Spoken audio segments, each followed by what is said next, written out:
Welcome my dear friends, എല്ലാവർക്കും ജയ അക്കുവിൻ്റെ ചാനലിലേക്ക് സ്വാഗതം. ഇന്ന് ഞാൻ നിങ്ങൾക്ക് മുമ്പിൽ പ്രസൻറ്റ് ചെയ്യുന്നത് കുറച്ച് മാങ്ങയുടെ വിശേഷങ്ങളാണ് കേട്ടോ. എൻ്റെ ബാല്യകാല സ്മരണകളിലേക്ക് ഞാനൊന്ന് പോവുകയാണ്.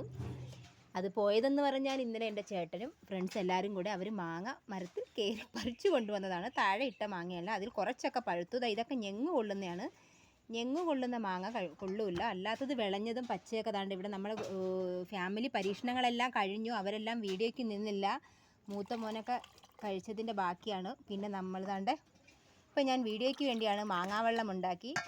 ഈ മാങ്ങാവെള്ളത്തിൻ്റെ ഒരു ഓർമ്മയെന്ന് പറഞ്ഞു കഴിഞ്ഞാൽ, കുറേ മാങ്ങ നമ്മൾ മാങ്ങാ സീസൺ ആകുമ്പം സ്കൂളിൽ പോകുന്ന സമയത്ത് മാങ്ങയൊക്കെ ചെറുതായിട്ട് അരിഞ്ഞിട്ടിട്ട് അതിനകത്ത് പച്ചമുളകെല്ലാം ചേർത്ത് ഉപ്പ് ഇട്ടിട്ട് വേറെ ഒന്നും ആഡ് ചെയ്യില്ല. വേണമെങ്കിൽ കുറച്ചും ഒരു ശകലം പേരിന് വേണ്ടി മുളക് പൊടി, ഒരു പേരിനും വേണ്ടി 1/4 സ്പൂൺ പോലും ഇല്ല കേട്ടോ, ഒരു തരി മുളക് പൊടിയും പച്ചമുളകും അതാണ്ട് കുറച്ചധികം മാങ്ങയും, എത്രയും ചെറുതായിട്ട് അരിയുക അത്രയും സത്തിറങ്ങും. അരിഞ്ഞിട്ട് നമ്മൾ രാവിലെ ഉറക്കം എണീറ്റ് കഴിഞ്ഞാൽ നമുക്ക് നമ്മുടെ ഹോംവർക്ക് കംപ്ലീറ്റ് ആക്കിയതോ യൂണിഫോം ഇടുന്നതോ ബാഗിൽ ബുക്ക് വെക്കുന്നതോ ഒന്നും ആയിരിക്കത്തില്ല.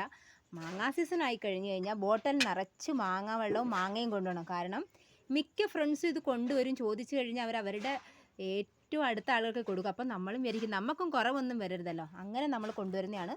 മാങ്ങ കിട്ടിയില്ലെങ്കിൽ നമ്മൾ അപ്പുറത്തൊക്കെ പോയി രാവിലെയൊക്കെ പോയി മാങ്ങയൊക്കെ ഇങ്ങനെ പറക്കും. ഇതൊക്കെ എൻ്റെ ഒരു ഓർമ്മയാണ് കേട്ടോ, ഞാൻ നിങ്ങളോട് അയവിറക്കുന്നത്. നിങ്ങൾക്കും ഇങ്ങനെ ബാല്യകാലത്തിലെ ഓർമ്മകളൊക്കെ ഉണ്ടെങ്കിൽ കമൻസിലൊന്ന് രേഖപ്പെടുത്താൻ മറക്കരുത്. ഓക്കെ, ഇതാണ്ട് മാങ്ങാവെള്ളം. നല്ല ടേസ്റ്റാണ് കേട്ടോ ഈ മാങ്ങാവെള്ളത്തിന്. നമ്മൾ രാവിലെ സ്കൂളിൽ പോകുന്നതിന് മുമ്പേ ഇതെല്ലാം പരിപാടി ചെയ്തിട്ട് ഒരു 2-3 മണിക്കൂറായി ഇൻ്റർവെല്ലൊക്കെ സമയത്തൊക്കെ ആയിരിക്കും നമ്മൾ ഈ മാങ്ങാവെള്ളം എടുത്ത് കുടിക്കുന്നത്. അപ്പോൾ ഭയങ്കര ടേസ്റ്റായിരിക്കും.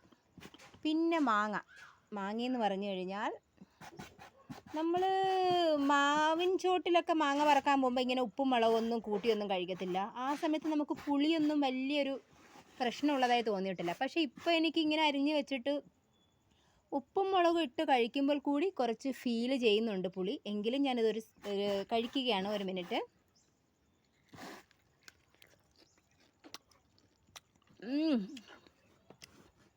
ഇച്ചിരി എരിവാണ്. സൂപ്പർ ടേസ്റ്റ് കേട്ടോ. കാര്യം എന്താണെന്നറിയോ, ഇത് വിളഞ്ഞ മാങ്ങയാണ്. വിളഞ്ഞ മാങ്ങയ്ക്ക് നല്ലതായിരിക്കും, പൊട്ടു മാങ്ങയ്ക്ക് ഭയങ്കര പുളിയായിരിക്കും. അതായത് ഇതിനകത്തൊരു ശകലം മധുരത്തിൻ്റെ അംശമുണ്ട്, അതായത് വിളഞ്ഞ മാങ്ങ. പിന്നെ ഉപ്പും മുളക് പൊടിയും നമ്മളിട്ടു. അത് കൂടാതെ താണ്ട് ഇതെല്ലാം ഇടം മക്കളുടെ പരിപാടി കേട്ടോ. ഇതെല്ലാം ഇനി കഴുകിയെടുക്കണം. നമ്മൾ വെളിച്ചെണ്ണ എല്ലാം ചാലിച്ചു. വെളിച്ചെണ്ണയ്ക്ക് ആ സമയത്ത് സ്പൂണ് കൊണ്ടുവന്നില്ല കേട്ടോ. അപ്പം ഞാൻ എന്താ പറയുക, മാങ്ങയുടെ ഇത് വെച്ച് തന്നെ ഞാൻ ഇതങ്ങ് മിലായിച്ച്. മൂത്ത മോനൊക്കെ കഴിച്ചിട്ട് അവർ പോയി. അവരൊന്നും വീഡിയോയ്ക്ക് നിൽക്കില്ലല്ലോ. കുറച്ചും കൂടെ കഴിക്കിട്ട്. നല്ല രസമുണ്ട് കേട്ടോ. പക്ഷെ ഇത്ര എന്തായാലും പറ്റില്ല, കുറച്ചരി കുറയ്ക്കാം. എന്തായാലും എനിക്ക് പറ്റത്തില്ല. അയ്യോ, അത് പോകുന്നില്ലല്ലോ.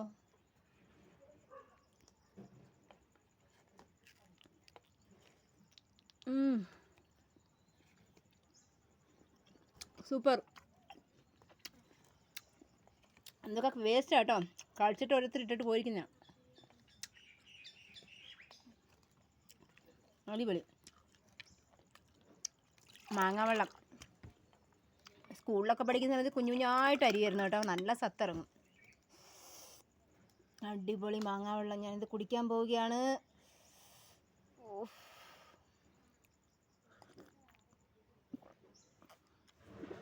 അടിപൊളി. ഇച്ചിരി എരിയുടെ കുറവുണ്ട്. ഈ സ്പൂണിനകത്ത് കുറേ എരി കിടപ്പുണ്ട്.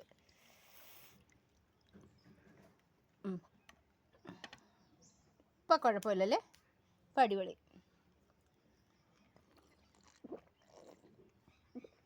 ഈ മഴയും മാങ്ങയൊക്കെ കാണുമ്പോഴാണ് ബാല്യകാലത്തിലേക്ക് നമ്മൾ തിരിച്ചു പോകുന്നത്. സത്യമല്ലേ ഡിയേഴ്സ്? ശരിയെങ്കിൽ ഓക്കെ, ബൈ ബൈ.